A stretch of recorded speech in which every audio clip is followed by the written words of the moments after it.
So, sorry, thank you. Anyway, HXP, you guys are all here. You found us, you found our link, and however you got here, I'm so happy you're here. For those of you that don't know, or maybe didn't catch the message that was sent out a little bit ago, but we are formerly HEFY, now HXP, Humanitarian Experience. We're the same organization that we've been for the last 20 years. And we just announced this last Friday, 21 new locations of where we'll be going for summer 22. So we are thrilled. We have so much hype and enthusiasm in our office. If you guys ever are downtown Salt Lake, stop by, say hi to us. We are just busily getting all of our trips planned, and registration is coming up. It's next month, so we'll be holding a few of these brushing shoulders events. They're basically a Q&A session for you to get to brush shoulders with some previous parent builders who can tell it best. I could get here and answer questions that you guys may have, but I haven't ever been a parent builder. I don't have the perspective that these incredible people that have gone and been out there working with these youth, and so we want to hear from them. So we'll have a few more of these events as time goes on before registration, and even a few after, if you have more questions or just want to hear some other perspectives and experiences from other parent builders. And I didn't mention, but November 8th is the day that our registration week starts. In years past, this could be a question for some of you if you've had older kids that have gone, but you haven't gone within the last couple of years. Registration used to be hop on at 5 p.m. and if you clicked the button fast enough and snagged a spot, then you were the first one to get that spot. And it was very frantic and stressful. And the last, I think it's now been, this will be our third year that we do the lottery system. A lot less stress for everyone. So you'll get information on all of this. We don't have to go over all the details, but just so you know, you have a lot of time to fill out your registration portal and everything. And you get to put in preferences of where you guys hope to go for your youth, for you as a parent builder, and then you're assigned a trip. There's no frantic rush in any of it anymore. So we love that part about it. We know we've had some really good feedback that it has been a much more enjoyable process. So anyway, November 8th is the day that parent builders get to register, along with 19-year-olds, kids that will be 19 by next summer. So you get first picks at all of the trips, and it's awesome. But we love that you guys join us, and that's why we give you guys that perk, because we couldn't have the most amazing and impactful trips that we do without the parent builders that we do. So that's kind of just a few of the housekeeping logistic type questions. Please, I answer to the email parentbuilders@humanitarianxp.org. I would love to, if you have other questions, please reach out or call our office, and I will always be there to answer any of your questions. We're gonna try to hope to keep some of these questions more along the lines of what their experience was as a parent builder, instead of like, okay, so when I register, how much is the deposit? Direct those at me. I can help with those ones. So, or put them in the chat and I will gladly respond there, because that's easy let's get all your questions answered and I can respond there in the chat. Feel free to put a question out in the chat that you want David or Stephanie to respond to, or just shout it out. Either way is awesome. So I'm going to show you just a fun, like I said, I think it's 1 minute long. It's a very short little clip, but just to get you in the spirit of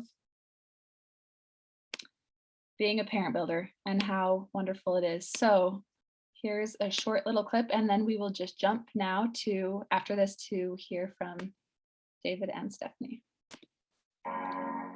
When I first thought about going on the trip, I thought it would be impossible. I have a very busy law practice. Most people don't leave for more than a few days at a time, a week at most. Having my dad on the trip with me really did mean a lot, because I saw the sacrifice that he was making so that he could come with me and experience these new things and build our relationship. I found out that it really does work out when you set it up, arrange for it, tell people you're going to go, and just go. You'll have memories from this trip that you won't have with anyone else in your family. You'll have this relationship that you'll be able to build with them, watching them grow, watching them catch that vision of helping someone else and forgetting their problems at home. So even though my dad came on the trip, I still had plenty of opportunities to make friends with everyone and hang out with the other kids that were on the trip. It will change your life. You will never be the same. You will come home with new eyes. It will change your behavior. It will change your relationship with your child. You will forever be bonded because of the experience that you had together. You go with the idea that you're just going to go try to help somebody, and you come away being the recipient of the blessings. When I saw that, I thought more people need to have this experience. I don't know what to say. I don't know. It just changed my life.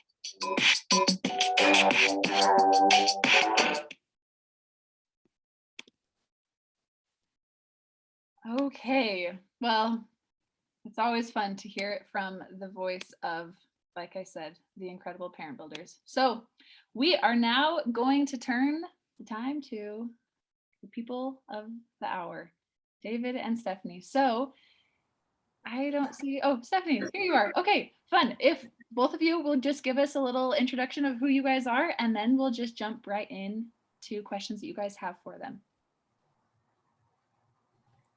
Steph, you go first.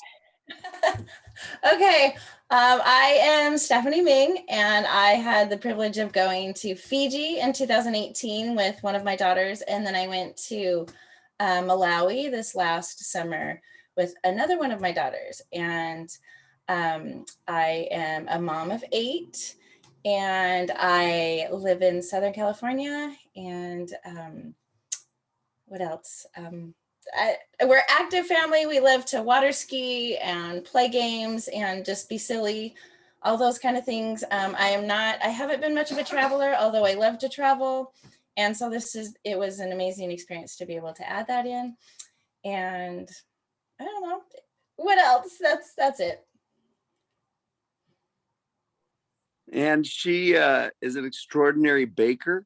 She's got the what did you call your cookies? I can't remember the name. They were Laguna Beach cookie rolls, I think. Laguna Beach cookie rolls. You guys, we went to the church. Okay, so I'm David Butler. Sorry, I'll start with this, and then we'll tell about the Laguna Beach cookie rolls.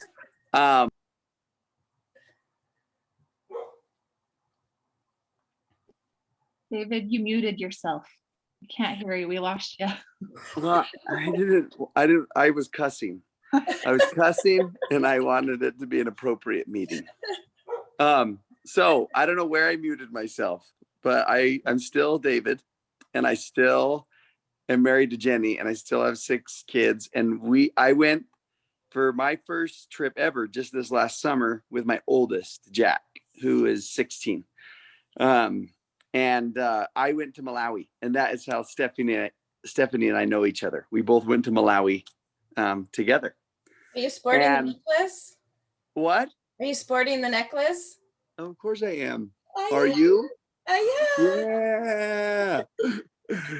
So these are Malawi coins, and one of our trip leaders made them for everybody on the whole trip, so that we could all wear them and remember each other and remember the trip and I know all that kind of stuff.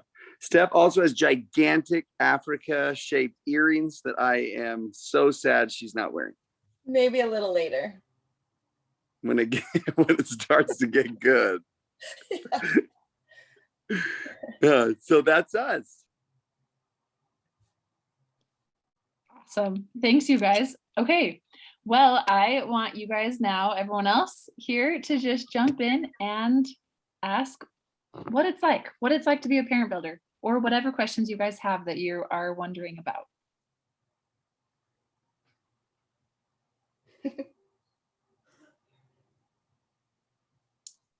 Okay, Cammie, you've got it. Thank you. Okay, so my daughter will be 16 next year, so we want to go with them. But tell me how you felt of the safety of being over in third world countries and being together as a group with these young leaders and adults. How'd that go? Did you have concerns about that, or what did it, I don't know. For me, I kind of went with not worrying about that. I do have friends that worried for me, but HFY, or what is it, HXP now. They do a really good job they monitor what's going on in the area. They, only try to send you obviously where it's safe. I just felt like I didn't have to worry about that. You kind of looked around and you're like, this wouldn't happen in the United States, but that was part of the joy in it. I don't know. What did you think, David?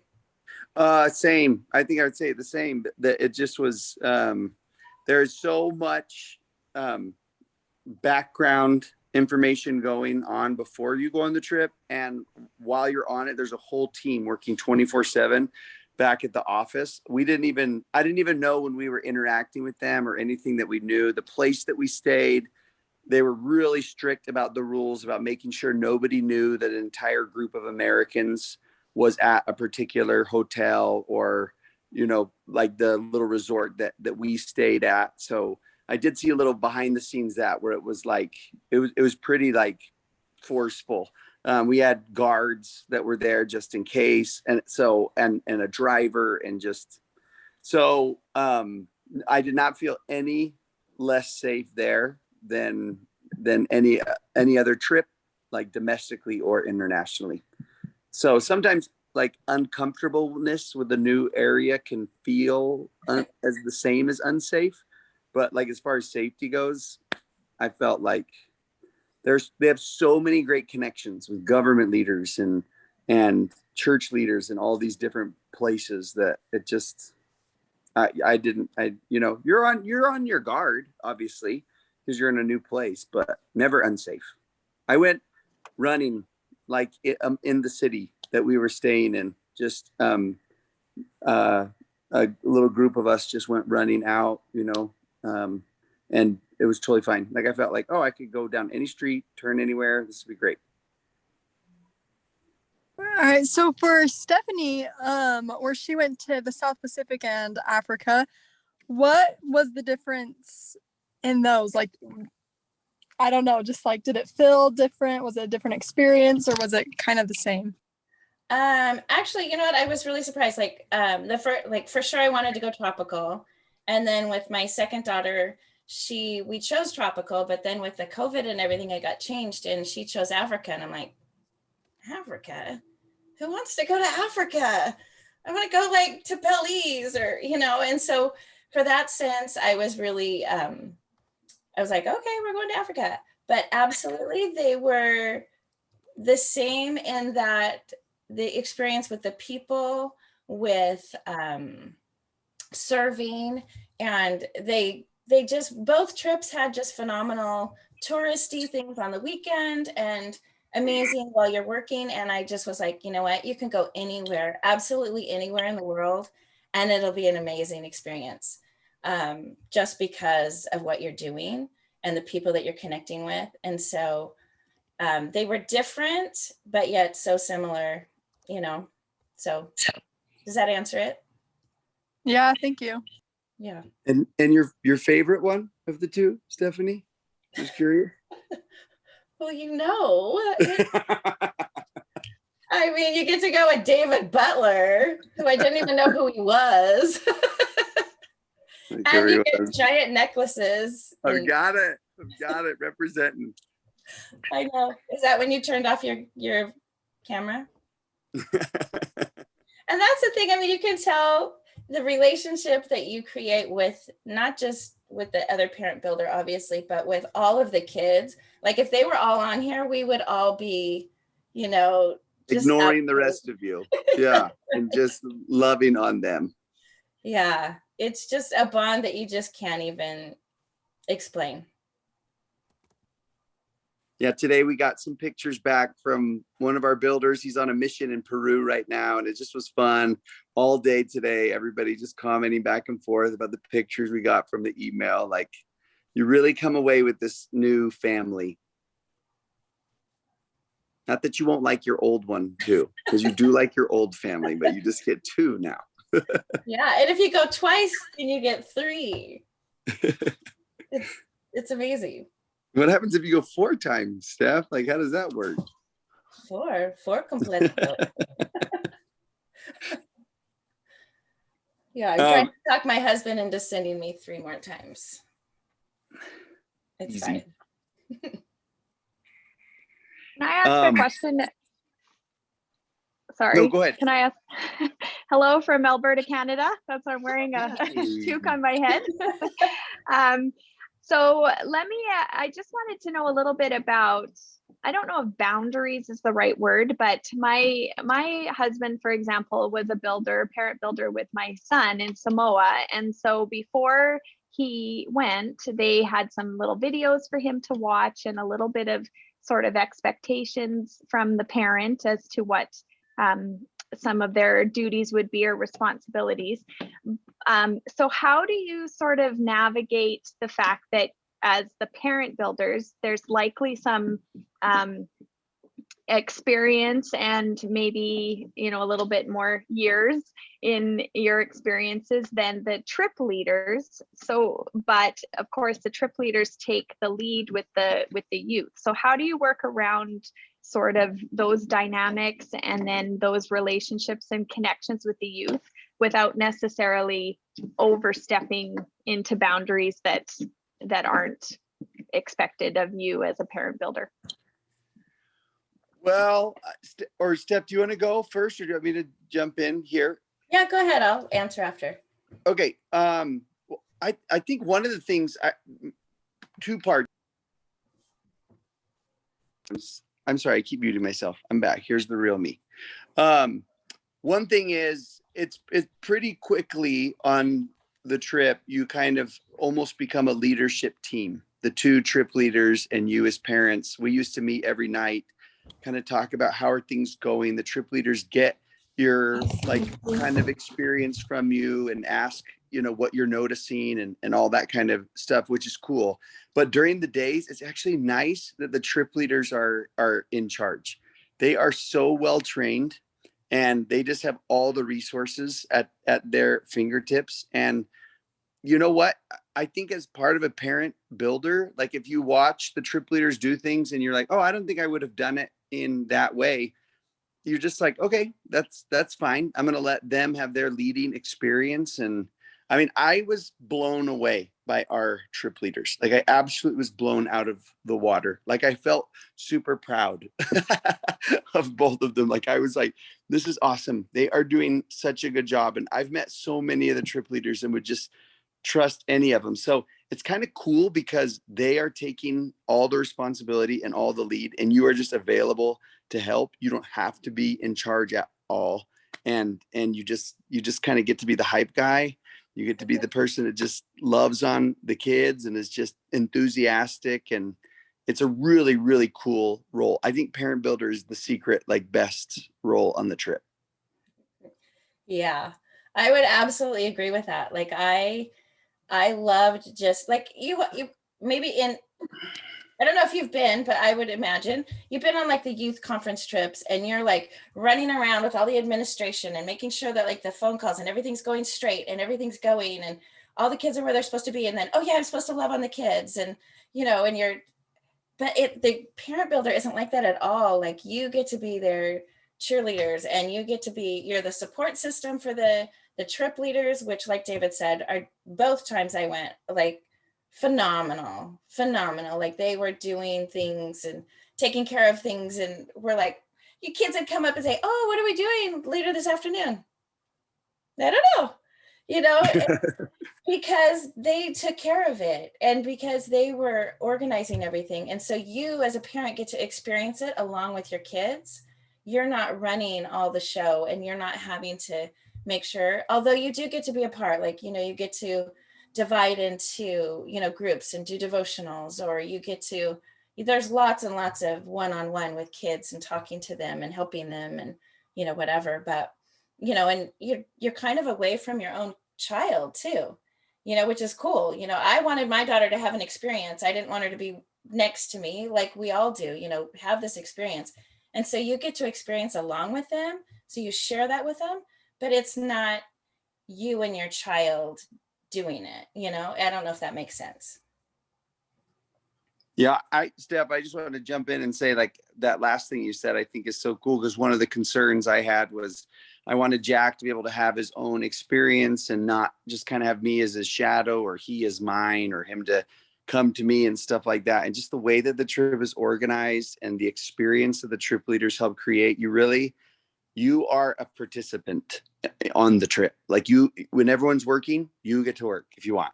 If they're shoveling dirt, you're shoveling dirt. If they're feeding giraffes, you're feeding giraffes. Like, it's kind of like a all-inclusive resort a little bit. You just get to experience all the benefits of everything there. And it's such a big group. There's about 20 people that go all together. And so because there's so many opportunities to sit by new people and interact with new people just the whole time. And so you and your son or daughter, or if a niece or nephew, whoever you're taking as a parent builder, just gets to have so many different types of experiences and relationships. It's magic. Yeah. I had an experience in Fiji about day 2 or 3. We passed this beach, and here it was like these bungalows and this beautiful water and these people laying out on the beach sipping their whatever they're sipping. I'm sure it was pina colada virgins. And and they were, and I'm passing by in this bus in my work clothes, sweating with the windows down because there's no air conditioning. And I'm like, they probably paid the same amount of money I did, and this is what I'm doing. And I'm with a loud bus, and they're all like, yeah, and I'm like, what did I sign up for? And then like day 3, day 4, I'm like loving the kids, loving the experience, meeting the locals and going, this is what I signed up for, because you get to experience in a completely different way. It's not the one shop resort. It's the janky resort that you're working hard together, but it's an incredible experience. Like, it's like if you're going for a vacation because you want to go to Tahiti or you want to go to Samoa, this is not the trip for you. But if you want a life-changing experience that you get to do it alongside your child, yeah, this sign up in an instant. It's incredible. Can you, I feel like I have so many questions, but I don't want to be that girl on the Zoom where I just like barf them all out and take over. So let me Barf, see if girl. Just barf Jump in it. there, Allison. Let me see if I Good. can construct my questions like compacted. And then make sure we do a follow-up too. Yeah. Like, if we Okay. don't yeah. Can you just back up and explain what a typical day would look like? Particularly, how hard is the labor? Are there physical limitations that we need to factor in? And yeah, I'll just quit barfing there. Oh yeah. Yeah. Most of so it's divided up. There are kind of like work days and then sort of like the trip days, where you go do kind of like the fun things or whatever. But the work day, you wake up, there's usually a devotional in the morning, you have breakfast, and then you go to the work site, and you're just typically at the work site your entire day. And then the evenings are usually more cultural experiences. You're with some of the locals, like maybe the local members, or just doing different things like that in the evening. The work site is hard work, but it can be as hard as you want to engage in it. And because there's so much to do on the work site, we were always finding someone's not strong enough for this, but they are good at this, or, there's so many different elements to the project that you're working on that you easily could find something to participate in, and you can engage as hard as you want to in the work, or that you can, Yeah, there's all different levels for sure. I mean, I'm 55, so I went and I was like, I might be like little grandma out there. I don't know if I should, but when I went before, I was like, oh, so I was like hiking and doing all that stuff to get ready. And for sure that helped. You want to be able to go on the walks. And I mean, I still was the last one walking up the hill, let's be honest, but it's okay, because it gave the other kids that really couldn't get up the hill somebody to walk with. And, they felt like they were helping me, which they were. So, but yeah, I mean, like David said, you can do as much hard work. Like there's hard work. They are working hard. And those kids, there's some kids that you're like, how are they carrying that all day? You know, we were carrying buckets of water on our head, and I could carry like what were they, 10 gallon? Like 5. They were 5, whatever they were. Like I could do like half. Then these girls were getting full and they were making them bigger. And I'm like, you go, you know, because they could. And so, but there wasn't like being a parent builder, you want to be able to help. You want to be out there, you know, but there's times when I was like, oh, gonna go be the, you know, the Skittles girl, and everybody gets a Skittle today, you know, because I was whooped. But, and you go to bed so tired at night. I mean, and so do they. Like, which so is do kind they. of nice. Everybody just goes to bed. Like there's no shenanigans, you know, because it's like, who says shenanigans, by the way? Yeah, good everybody. word. Yeah, and they just, you just, and like the trip leaders help create a spirit of like camaraderie and like cheering each other on. So I was nobody, a hype guy. Yeah.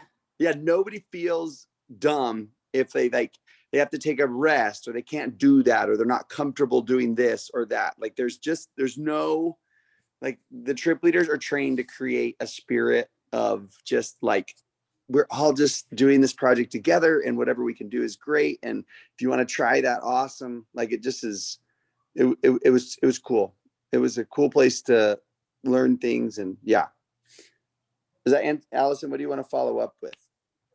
My other barfy question is what I'm sensing from the questions in the chat too, and you've mentioned navigating or balancing the relationship that you want to build with your child and your hope that they will build friendships outside of you. So could you maybe give 1 or 2 of your tips that worked best for you to kind of balance like when to hang back, or how to encourage them to get out and make friends without, you know, their crazy parent by their side? Steph, maybe you start, because you had 2 different kids go with different personalities. Maybe, I don't know. What do you Or want to maybe start? because I'm a little crazier, maybe. Yeah. There's that. You know what? I just, at the beginning, we talked before we left, and we just said, you're going to leave me. I want you to leave my side. Don't feel bad, you know, because that was the first, well, that was what I told Sorrel. Emery is my first one that I went with.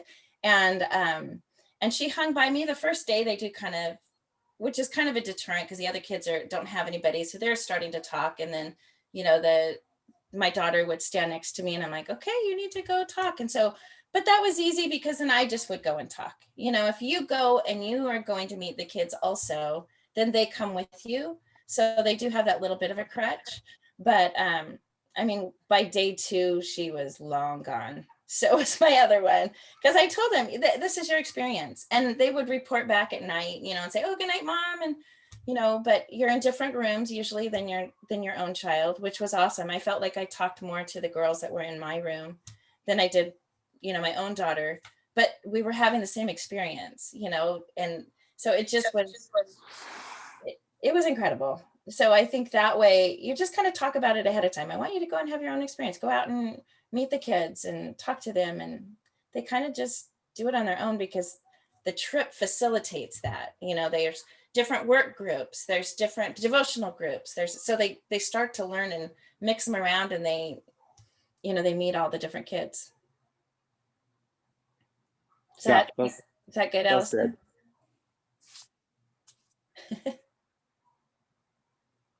Maddie, if there's questions in the text box, I can't see them. I don't know if Steph can. So Yes, let's jump to one of those, because we do have a few. And thanks, Allison, for piggybacking yours on a question another person had. But I guess you guys can expand on this as far as if the price for the parent and child trip is the same, and why was it the same? Yeah. Oh, you said you want us to expand on that? Yeah. Oh, okay. Yes, it is the same. And I think it's the same because you are having the exact same experience as any activity that they're doing, like you're doing. Any place they're staying, you're staying. Like you are fully engaged as a participant on this. You are not in the back as the chaperone.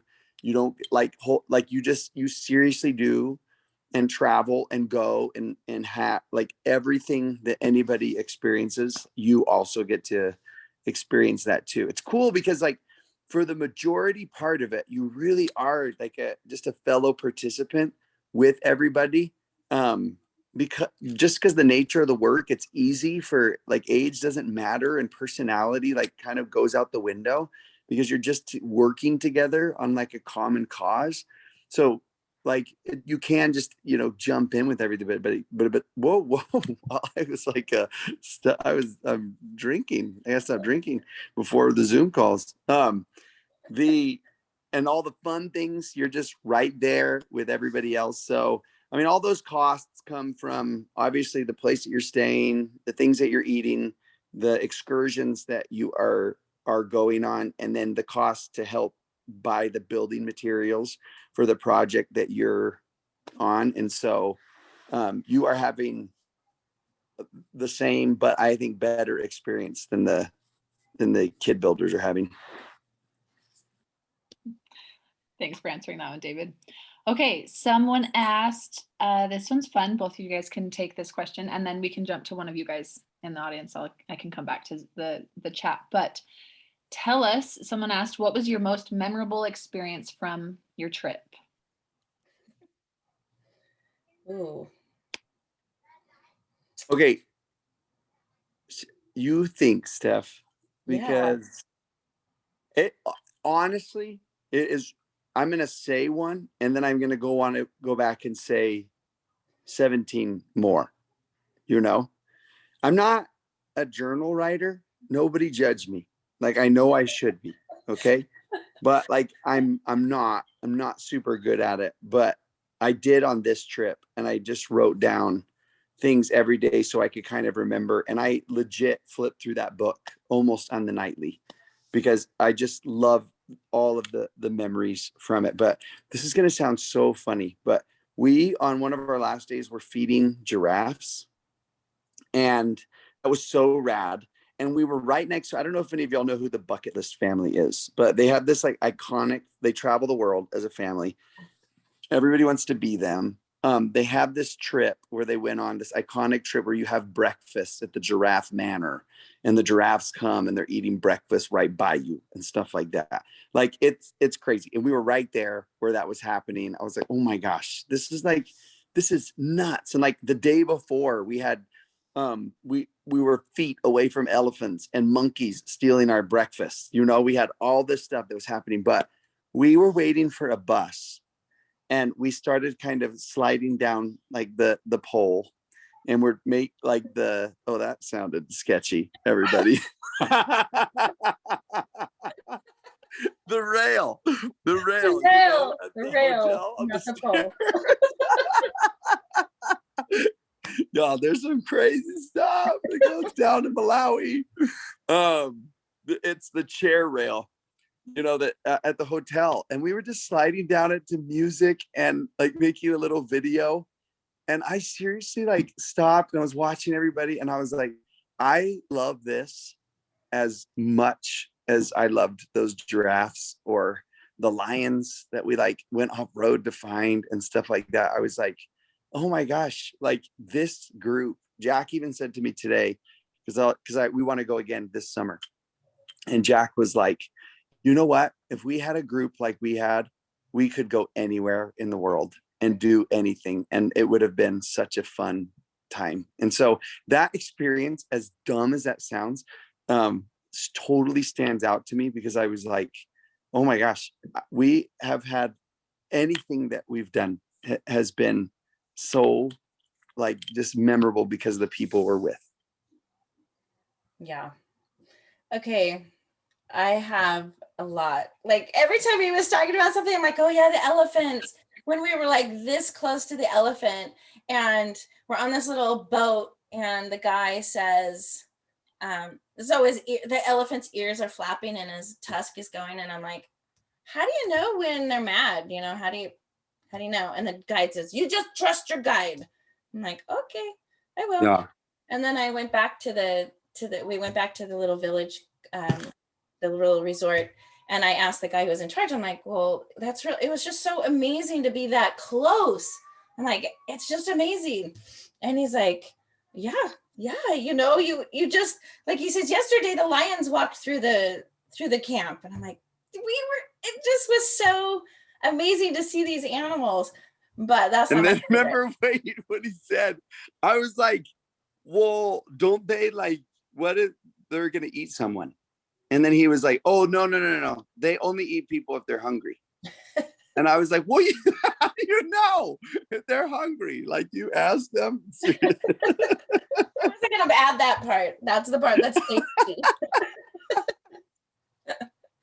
No, I know. And then I did ask him, like, well, how do you know, like, when the elephants are mad? And he says, oh, they wave their ears and they move their tusks back and forth, and then they start doing all of them. And I'm like, oh, okay, we were on step 2, but we were safe.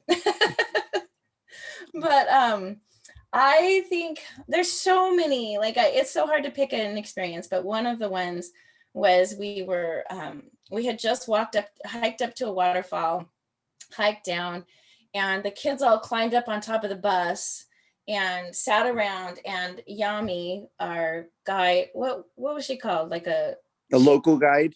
The local guide that like organized the trip. Stood there and bore her testimony and told these kids, like, we'd spent the whole 2 weeks with her and they hadn't heard her story. And she was the first convert baptism in Malawi. And she told her story of how she went down to South Africa and heard about the gospel. And, you know, it just was so powerful, you know, and the sun setting behind us and these African trees and this powerful woman who just was a pioneer amongst Malawi. I'm like, we're sitting here with her and just watching the kids just really listen. And that just, I will, you know, forever remember Yami and her story. And it's just so incredible. And not just Yami, but there's just people along the way. I mean, George, our bus driver, and just so endearing and just working so hard, and just the relationships with the locals. You know, like when you're traveling to different places, you don't get that. You know, you're staying in a nice resort, you're sipping your drinks, whatever you're doing, not again your virgin drinks, but you're doing those kind of things. You don't get to really know the culture, but you get to know the culture both in Fiji and in Malawi. Like, they do the cultural dances, but you're going to the same ward for 2 weeks and you're doing all these things and activities with them, and you get to know them, and it's amazing. Sorry, that was really long. It was so good though. And who wants to see my journal I was just telling you about, everyone? He was so good. Like, you put pictures too. I know, remember I invented this picture thing and then it came true. There were your elephants, Steph. Yeah. Anyways, you guys, it's a treasure. Okay, wait. Do you remember that time, David, when you were chanting? We were all working, and the whole, like, these kids at the school start chanting, like, Isai. I don't even know what they were saying. But then David starts chanting with them, and all the worker kids are starting to chant with him. We don't know what we're saying. And this whole hillside of kids are chanting. And I lean over to one of the local workers and I said, what are they saying? And he said, don't ever leave. They're chanting because they don't want you to ever leave. I mean, that was power. I'm like, oh, that's how we feel too. Like, don't ever leave. They just are in our hearts. So that's another one. I saw that picture and it reminded me. Here's one other really good question. Well, all the questions in their chat are awesome, but here's one if you guys could speak to is, would it be a good or bad thing if our child wants to bring a friend? What's your guys' experience with that with your guys' kids? Ooh, I would say no friend. I think I would do that too. If Jack wanted to bring a friend, I think I would say no, because you'll team off with them, and some friends might be able to make it work, but I kind of would lose some of the things I loved about it. Yeah. You know, what's neat, what's really cool about the trip for my observation for the youth builders is, and for you too, I guess, like, you don't have to like play the role you used to play. Like whatever role a kid plays, like in their friend group or whoever you are at home, like you don't have to be that. You're with this new group of people, and you can just, and if you used to be the shy kid, you can be the outgoing one, or if you haven't been kind, you can be the kind one if you want. Like you just get to, you don't have to be who everyone thinks you are back home or anything like that. You just get this fresh slate. Everybody has it together. We're all experiencing this at the same time. And there's something really, really cool about that. Yeah. I would say have the friend go on a trip at the same week though, because when you come back, they're having pretty much the same experience. So they can come back and say, oh my gosh, and share their different things that they did. So I would say yes to a friend, but send them on a different trip.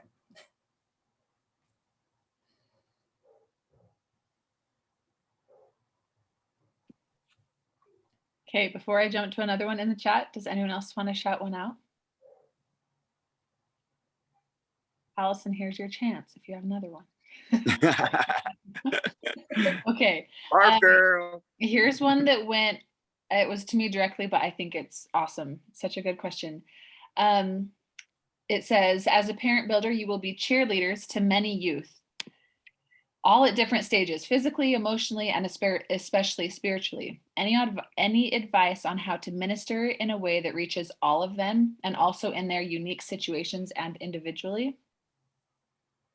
David's amazing at that. He was so fun to watch. Like you just, one by one,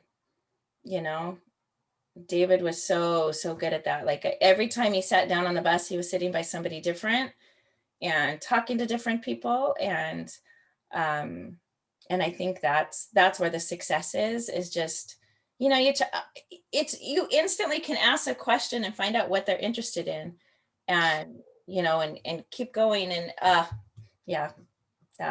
I would minister one by one for sure. And the trip provides so many opportunities for that to happen. Like there are so many different sort of like activities and structures in place, and new ones that you come up with that allow for that to happen, which is awesome. So you do group things together, and like it just happens, like the group stuff just kind of happens, but then you get chances all along the way, the whole way, to kind of, and then at night you kind of rally together with the trip leaders, and the four of you think together, like, wait, is there someone being left out? Is there somebody who feels like they're, and then you just know, like, okay, tomorrow I'm going to be, thinking about so-and-so. I want to make sure I'm, talking with so-and-so. And so it's cool. Like there's just, there's so many chances to do that. And I think the youth do it too. We would talk about it. And then if we found somebody, then we could go and say, hey, make sure that so-and-so's, feeling good, or, I don't know. They just naturally did it anyway. You really didn't have to prod, but absolutely. And there's different kids and totally different levels, of spirituality, but you take them where they're at and love them. And that was, on both trips, there were kids that were there because they just wanted to serve, and kids that just wanted to be in that country and weren't interested in the church part of it. But by the end, they felt the spirit, and they, may or may not have come back to church, but they knew that God loved them and that there were people that loved them very much so.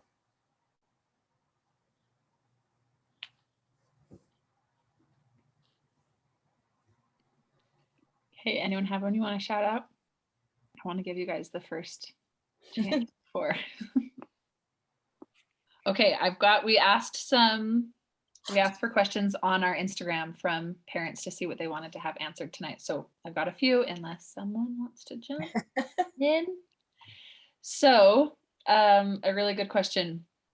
How can I be an asset and not a liability? Kind of fun.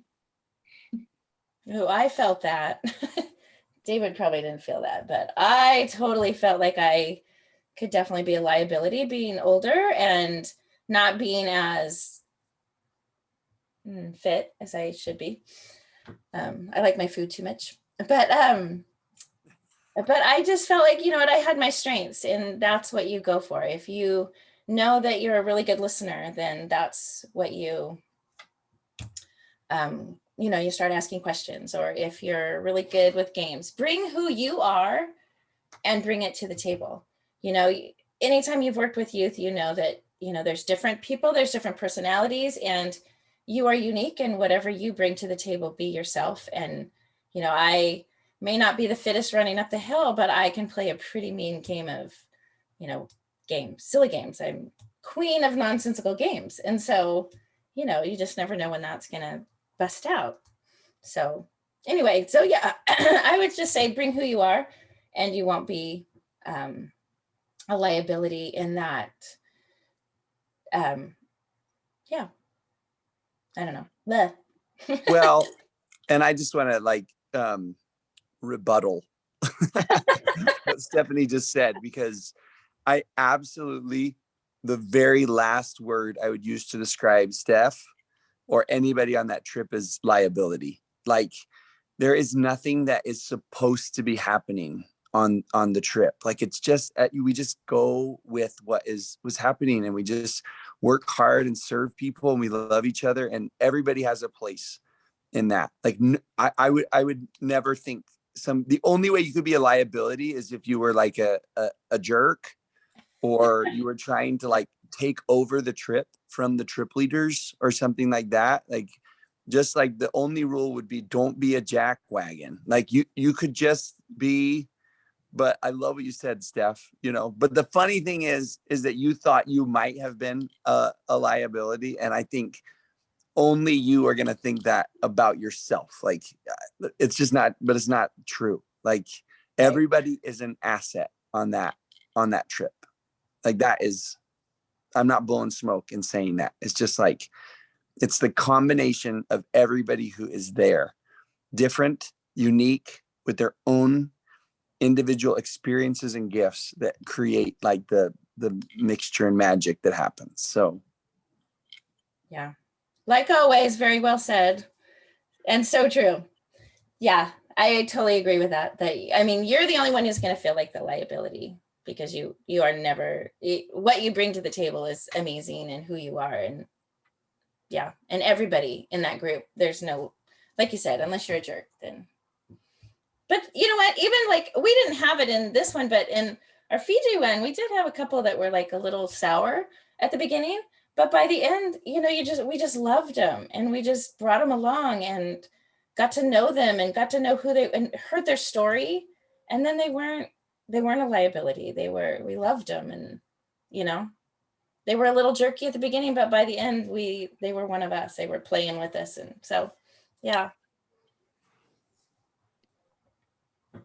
Can I maybe ask a follow-up question to that? Yes, please. Just so how did you, as yourself and a parent builder, like you individually, prepare in advance for your trip then? Like you mentioned, Stephanie, to come as you are, and you know, bring your talents with you to the table. But did you do anything yourselves, you know, emotionally and spiritually, to prepare for going and accomplishing that trip?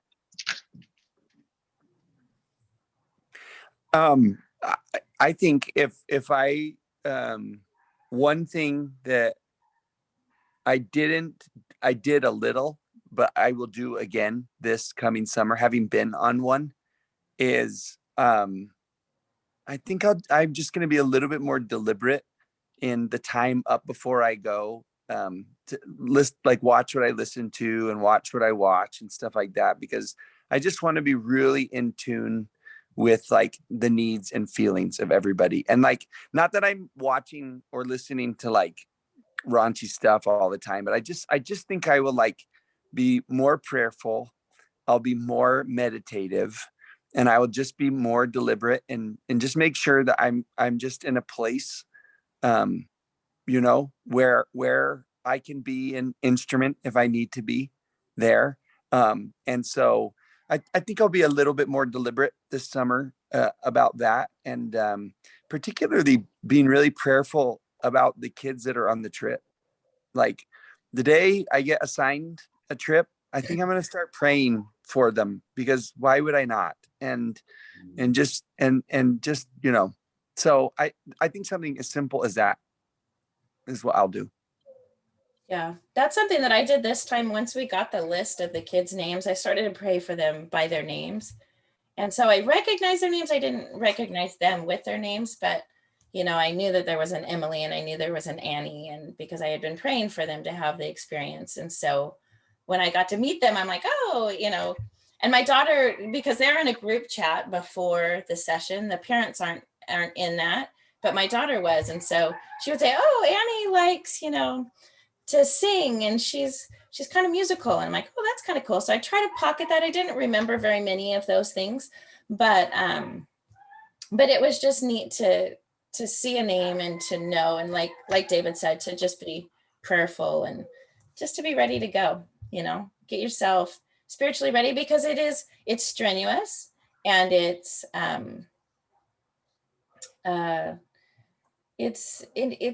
tiring, and it's a lot of youth, but it's a lot of amazing too. You know, there were nights where like, oh, guy, I'm tired. Yeah. But I love what you said earlier, Steph, about how it's not like running a youth conference. Like you don't feel like you're running ragged. You're tired because of what you've been doing with everybody else. With the kids, you're tired right the whole time. Yeah. And so it's not like it's not like the burden, that heavy burden of responsibility, you know.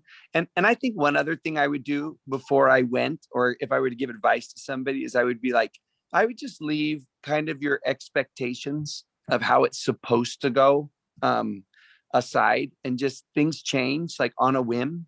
And it's just kind of like, hey, the experience we have is the experience that we have. And I think if sometimes we can get upset and thinking, well, I thought it was going to be like this, or it was supposed to be like that. And being in that place, like if we're so upset about the way things should be, we will miss what God is doing in the way things are. And so I think coming in with that mindset is just to do the mental work to have that mindset as you go in. Yeah, you know, that's really true, because things do change.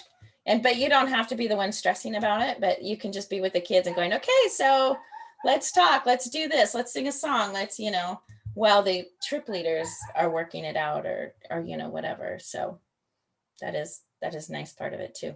David, are you laying on the floor? Yeah, listen. I'm not judging. I might have judged about your journal writing, but I'm not judging about you laying on the floor. Just saying. I thought this was going to be a little more comfortable. And plus, listen, everybody, I am putting like a little faux brick wall in my room over there because of Malawi. I feel like I can do bricklaying now, and I can't. I thought I could, and I can't. And now, like my back hurts. I'm just laying right here. That's awesome. Hey, Emily had her hand raised with a question, I think, but Emily, are you there? I feel like you might have jumped off. Well, Emily had a really good question. I'm going to ask it because others might feel the same. She said, did you feel like you were bothering the kids? Did they cringe a little when you sat down by them because they wanted to be more with their peers? Yeah.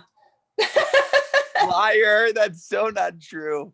That's so not true. No, I mean, sometimes, yes, I did feel like that when I would sit next to some of the boys, you know, sometimes we just switched it up and like, okay, sit by your birthday or sit by your, you know, and I felt like the girls were like, yes, Mama Ming's gonna sit by me or Stephanie, but the boys are like, but then by the end, you know, you're just talking to them and chatting, and then I loved it because they did kind of cringe, and I'm like, it's okay, you're gonna like me, and I already like you, so it's good. So, but not really. I mean, the kids, you're surprised that they love to have a parent there, even though it's not their parent. Like they love to just say, "Wow, you know, my feet, my hands are sore," or you know, "Guy, I'm really not feeling good," or whatever. They look for the parents sometimes, so it's neat to be that person too for all of those kids. So I had several of the kids say, I couldn't have my mom on the trip, but I really loved having a mom on the trip. And so it's fun to be that person. Listen, and someone who wears stuff like this, how could you think they're cringy? Like, come on. I can't find my earrings. I really did look. That's why I put this on. We're talking so much about Fiji. Oh, good times. Okay, this has been asked a couple times, so I'm sorry I haven't responded yet, but how big are the groups? I can quickly answer that. Our international trips have 19 youth, 2 trip leaders, and 2 parent builders. And our domestic trips have 12 youth, 2 parent builders, and 2 trip leaders. And then, here's one other question. Does anyone have one they want to shout out? We'll wrap up with just a few more questions. So if you're, I have one more question. please, Lindsay, you go, and then we can finish with I have it, Lindsay. And Dave, you've got one too. Awesome. Okay, go ahead, Lindsay. So like I said, two of my 3 kids have been on these experiences already, one by herself and one with my husband. And they really had amazing trip leaders, absolutely phenomenal trip leaders. So as a parent builder, knowing that not burden isn't the right word, but knowing the amount of responsibility and effort and passion and love that these trip leaders are giving to these youth, how as a parent builder can you best be a support to them? Not just a cheerleader, but also a support, because they also must be exhausted. They are, and you kind of just read them. I mean, they become your really, really good friends too, and so they always want to sit by you. So, but you become their friends, and you watch them, you're like, what can I do to help? They know that you're there for them. And that's the biggest thing, is don't try to take over, but they will give you assignments and things. And can you go take care of that? Can you talk to this person? Or, and so it just naturally happens because they ask you to help. And it's the best place to be. I mean, if you've ever served in an organization, being a counselor versus a president is kind of the same thing. Like, they are the presidents, they are running, they are making the decisions. The buck stops with them, but you can help. Like, they'll ask, what do you think about this? And like, oh, yeah, let's do that. Or, but for the most part, you lay back and lay low, and they'll ask you to help. And it's an amazing experience. You're one step up from the kids, but not a whole lot, like we've talked about. What do you think, David?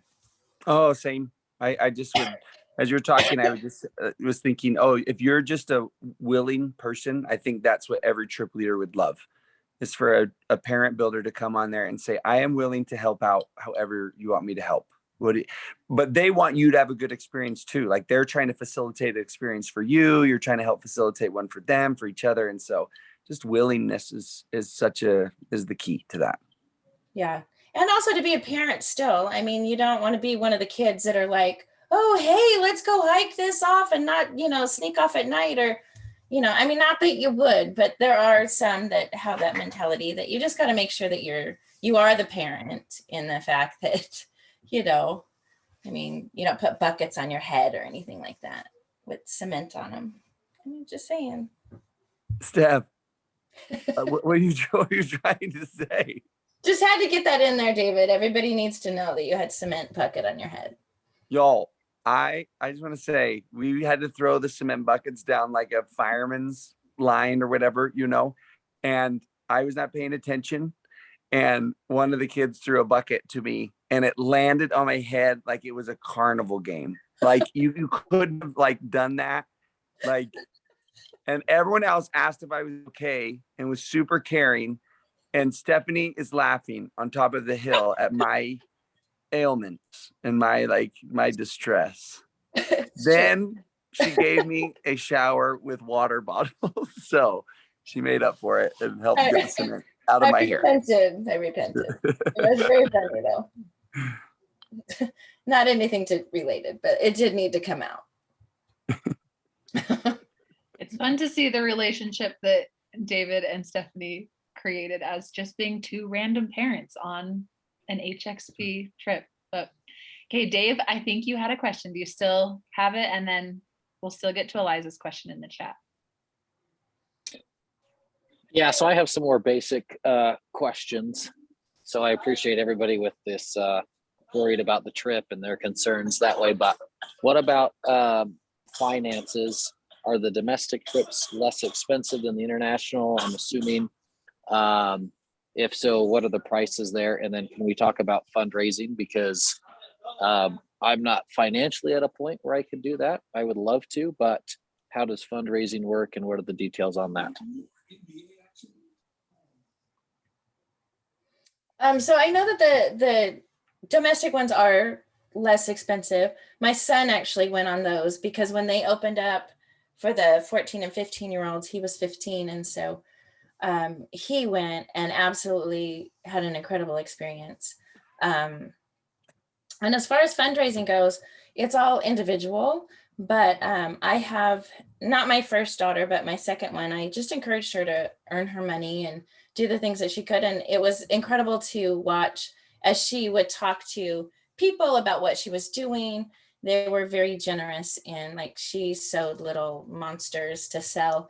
And it's her sister's business. But anyway, she sold those and let people know that that's where she was going, that she wanted to go to Africa and earn money for that. And they were very generous. And so that is, if you can find some way, some talent, whatever it is that your son or daughter does, and encourage them and share the word, what you're doing, people are willing to help. $20 here, $20 there adds up over time. So we had one girl in our ward, the one that I heard about it from, she played the piano and sang very well. And so she held a concert and said that this is what she wanted to do. And, the whole ward members, her school friends, everybody came and paid, I think it was like $20 to come and listen to her. And she, made money that night. So she took something that she was good at and made an opportunity to fundraise for it. Yeah, there's so many different things that people can do. And I think if they're focusing on like you were saying, Steph, the cause, it's not like for me to go on a trip, you're not sending me on a trip. Like I'm going to build a school, in Malawi. I'm going to build like a room onto an orphanage in Samoa. Like this is what I'm doing. And if the fundraising is around the cause, like so many people have so many different ideas. Like some kids sell salsa. Some kids like make bracelets or headbands or that concert is such a rad idea. It just is, people just get really supportive about causes like this. And it's just cool to just be creative and clever. Jack has a job. And so like, that's, he's 16 and can work and can save some of that away. He got a gift from, his grandma. And I mean, there's just but I think it's so cool when the kids come up with, and together you can come up with a way to help raise that money. And yes, you can look at the costs on the website. Some of the more expensive trips between 3 and 4. That includes the flights, and then the domestic trips are significantly less than that. But they are not significantly less of an experience. It's just the cost of an airplane ticket is the only reason that they're different. But the experiences that the domestic trips, I actually would love to do a domestic trip just because I actually want to emphasize for my kids that there is needs right here in our own country, in our own backyard that you can be involved in. And so less time, less financial commitment for a domestic trip, but not less of an experience. Yeah, I absolutely agree with that. My son went and his sister's going to Malawi and he went to Florida and he's like, yeah, Florida. But he came home with the same stories, the same connection with those people that he served and the connection with his group. He's still talking to those kids from the group and came home and bore his testimony about, how much it meant to him. And so absolutely, it was different places, but incredible experiences. Thanks, you guys. And Dave, such a great question. I would love, I don't know off the top of my head, the percentage of how many kids fundraise versus their parents just affording it and paying it all. But I would say it's very, the fundraising kids is probably way higher. It's amazing how much these kids put into getting to get this experience. And same goes for the parent builders as well. So, okay, I've got this question from Eliza, and then I think we can just wrap it up unless anyone else has one that they're dying to ask. But this is such a good one because I think this is so true. And you guys can speak just as parents or as parent builders, whatever. But she asked, what would you say to encourage a kid who is hesitant, but you feel really strongly needs this experience?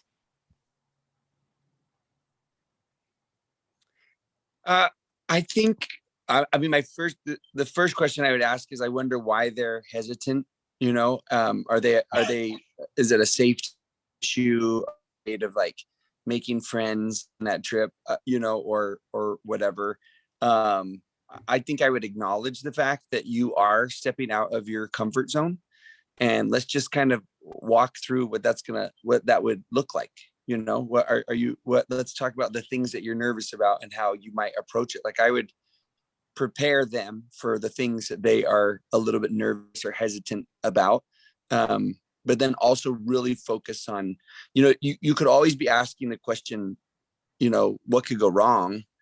But you could also be asking the question, well, what could go right on this trip? Like, what could be good from this? What could be the surprises that are like new and thrilling and exciting? So I think, you know, it depends on the kid, but I think those are some of the approaches I would take. And maybe if you could find someone who's been on a trip or a similar trip or something like that, like to talk to another kid from a previous trip, I think would be like, work way more wonders than you or I could probably do. Oh, that's brilliant. Yeah. There's so many kids that have gone. Talk to somebody that has. Absolutely. Yeah, there's Instagram accounts for every single one of the trips and stuff like that. I'm sure, I mean, they could find, if there's not in school or whatever.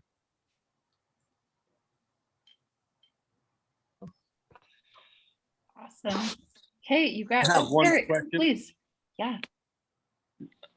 We've talked about the finances a little bit, but what about extra spending money? Do you have a suggestion on that as far as the kids preparing, you know, to have some of that?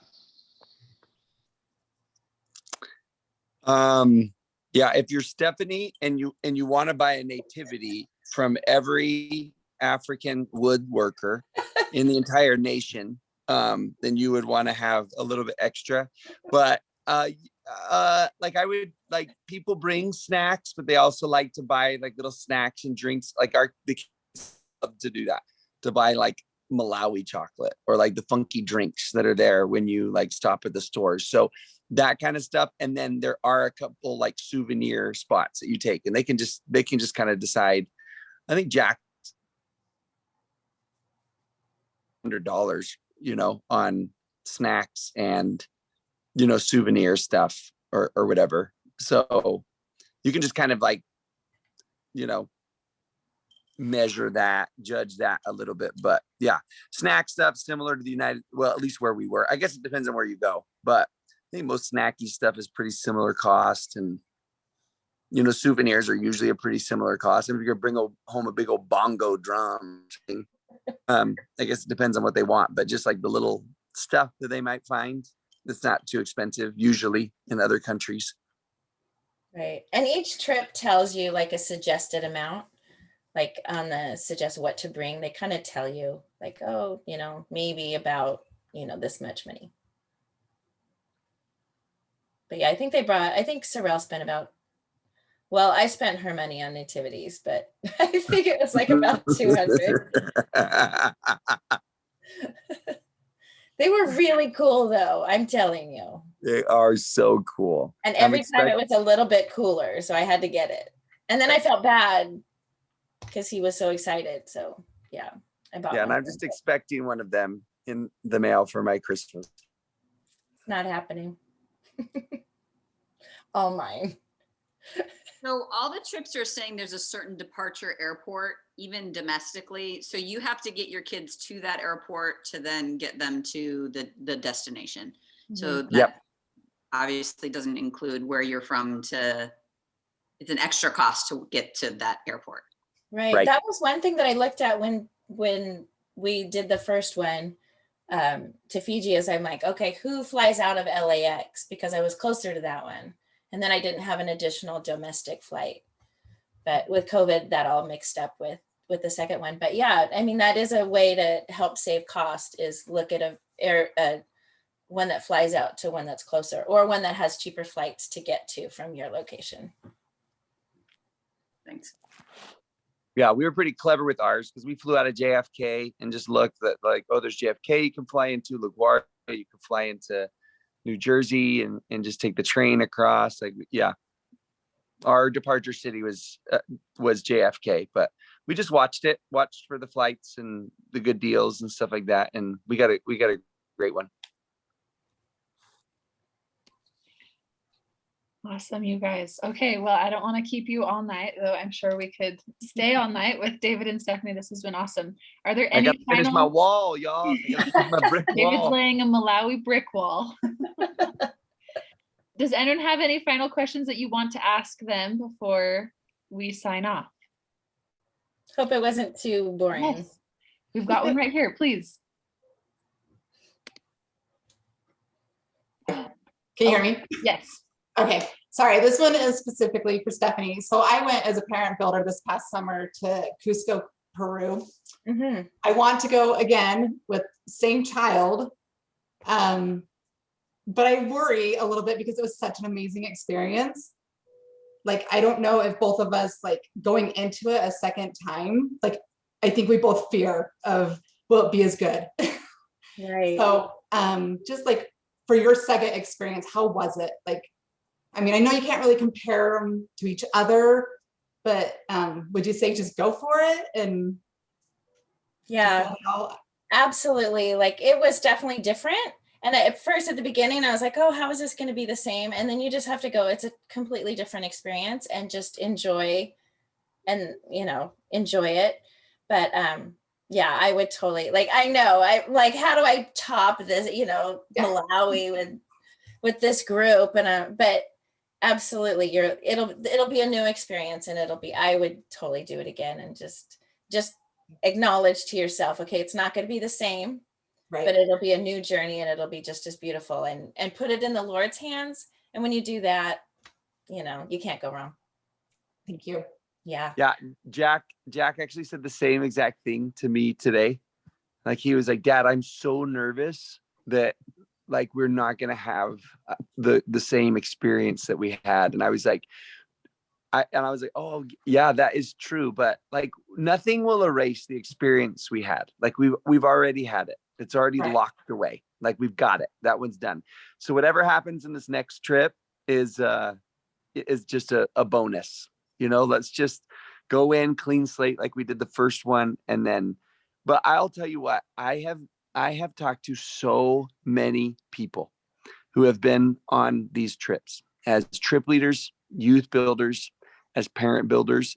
I cannot figure out how they have nailed down this secret sauce for it to be, the experience that it is. Like, I legitimately, like, I understand that nervousness that Jack has, and I have a little of it too, but I'm just like, I have heard way too many people in so many different places come back with these beautiful memories and experiences that I'm like, I really am like, that's giving me so much confidence to be like, we can roll the dice on this. Like the odds are definitely in our favor.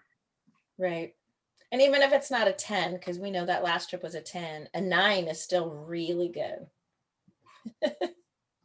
Thank you. You guys are awesome. Oh, that's nice.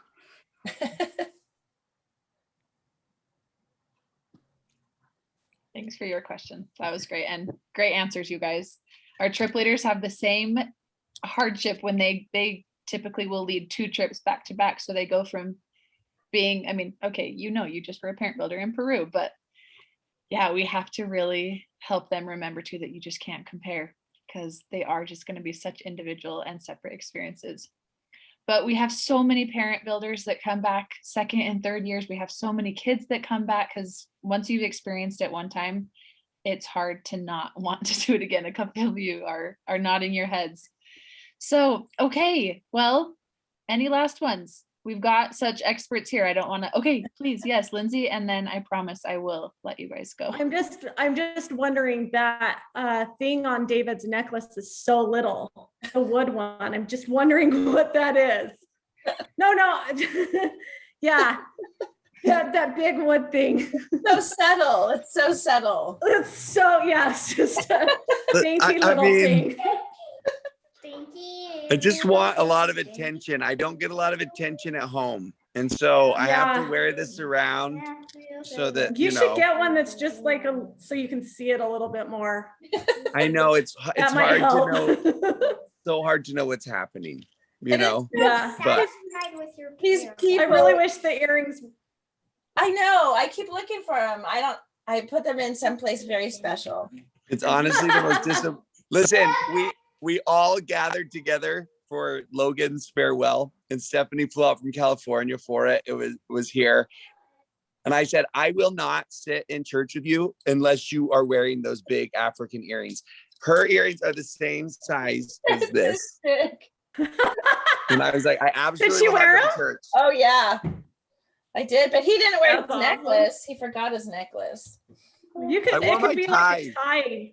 Yes. It is That a could tie. be your tie. That could be. And the beauty is the people who give it to you are like, here you go. And we're like, thank you. Giant. I know. So You I wore it guys, to look. church when I got home, and I'm like, everyone's like, oh, did you go to Africa? I'm like, yes, I did. Did you have to get an extra suitcase to bring all of your jewelry home? Yes, it's so No. sweet.